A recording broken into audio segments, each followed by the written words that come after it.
ہمارے جو پڑوسی ملک ہے اور جو اسرائیل ہے، یہ دونوں ملک اپنے پڑوسیوں کو چین سے جینے نہیں دے رہے۔ افغانستان میں حملہ اور پھر اسرائیل جو ہے بار بار جون میں ایران پہ حملہ کیا، اور اسرائیل بنیامین نتنیاہو نے 70,000 سے زیادہ فلسطینیوں کا جنوسائیڈ کیا۔ یہ جنوسائیڈل رجیم ہے اور جو ہمیشہ شرارت کرتے رہتے ہیں۔ تو یہ میرے احساسات ہیں اپنی پارٹی کی طرف سے، اور میں امید کرتا ہوں کہ ہماری گورنمنٹ آف انڈیا خامنہئی کی موت کی مذمت کرے گی، اور اگر یہ جنگ نہیں رکے گی جو ایک اللیگل ہے اور کوئی خطرہ نہیں تھا کسی کو، صرف دبانا چاہ رہے تھے اور ظلم کر رہے ہیں اس طرح وہاں پر حملہ کر کے، اور اس کے جو نتائج نکلیں گے وہ برے نکلنے والے ہیں۔ ہم لوگ انڈر اسٹیمیٹ کر رہے ہیں، یہ ختم ہونے والی نہیں۔ اگر ٹرمپ اور نتنیاہو سمجھ رہے ہیں کہ رجیم چینج ہوگا ایران میں نہیں سمجھتا کہ رجیم چینج ہونے جانے والا ہے۔ روزہ رکھتے ہیں، عبادت کرتے ہیں راتوں میں، ایسے مبارک مہینے میں انہوں نے مل کر ایران پر حملہ کیا ہے، اور یہ بھی نہیں سمجھا کہ مبارک مہینہ رمضان کا ہے، مگر خیر وہ تو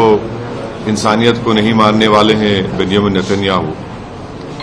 اور جو حملہ ہوا ایران کے اوپر ہم اس کی مذمت کرتے ہیں،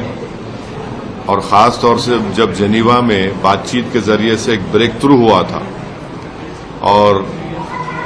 ہو سکتا تھا کہ اگر وہ بات چیت کو مان لیتے تو جتنے نیوکلیئر سٹاک پائلز تھے ایران کے پاس وہ شاید استعمال نہیں ہوتے، مگر اب انہوں نے مل کر ایران پر حملہ کیا، جس کی وجہ سے 200 سے زیادہ لوگوں کی موت ہوئی ہے، اور لڑکیوں کے اسکول میں 108 جو بچیاں اسکول میں پڑھتے ہیں ان کی موت ہو گئی۔ آیت اللہ خامنہئی کی موت ہوئی ہے، اور میں اس کو امورل اور ان لافل ایکٹ مانتا ہوں آیت اللہ خامنہئی کی موت کو، اور میری طرف سے، ہماری پارٹی کی طرف سے نہ صرف ان کے شیعہ ورلڈ کو بلکہ پورے لوگوں کو جو ان کو اپنا رہبر مانتے تھے، شیعہ قوم ان کو اپنا رہبر مانتی تھی، اور ہم یہ مطالبہ کرتے ہیں کہ یہ جنگ ختم ہونی چاہیے، اور بھارت سرکار کو اس میں اپنا رول نبھانے کی ضرورت ہے، اور ہم امید کرتے ہیں کہ موجودہ بی جے پی کی سرکار آیت اللہ خامنہئی کی موت کو کنڈیم کرے گی، اس جنگ کو رکانے کی پوری کوشش کرے گی، کیونکہ یاد رکھیے کہ 10 ملین کے قریب بھارت کے ناگرک گلف کنٹریز میں کام کرتے ہیں، اور ابھی اطلاع آئی کہ عمان کے پورٹ پر